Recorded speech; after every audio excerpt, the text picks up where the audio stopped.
Do you have a plant that you wish you could stand up on your tiled surfaces or on your mirrored surfaces in your bathroom, but it just keeps falling down?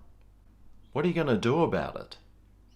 Well, I've got a nifty little idea where you just need some suction caps, some string, and some scissors. Well, first grab some string and we'll measure out approximately how much we'll need and add a little bit more because we need to tie some knots. Now if your string's fraying at the end, you might want to tie a knot in it to stop it from fraying any further. Or you can melt it with a lighter. You'd have to be careful though. And you can either, well, take this out and maybe poke the string through there and tie a knot, or you can leave the hook in there and, well, tie a knot, or you could even do like a fisherman's sort of knot where you can twist it like 3 or 4 or 5 times. Then put that through the top, hold it tight, and then just pull the string, and that makes it nice and strong there. Now grab the other end and the other suction cap and just repeat the process. 1, 2, 3, 4, 5. Put that through, hold it, and just pull the string. And there you have it.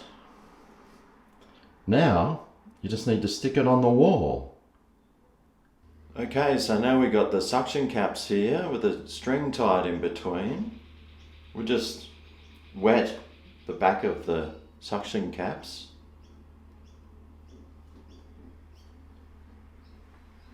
We can put it on the wall.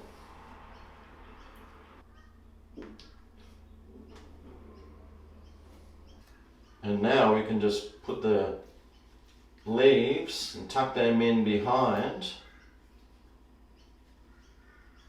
And that can grow up the string there and keep your plant upright and looking really cool. But now your plant will have somewhere to latch onto and grow onto as it climbs up your wall. And because the string's nice and white and the suction caps are clear, you can't really even notice that they're even there. Now this can also work well with a longer vine and multiple hooks in your bathroom or shower if you wanted some nice plants growing in there. Well, there you go, a really simple and easy way to keep your plants growing upright in any direction you want on shiny or tiled surfaces. Thanks for watching. I'll see you next time on Greg the Gardener.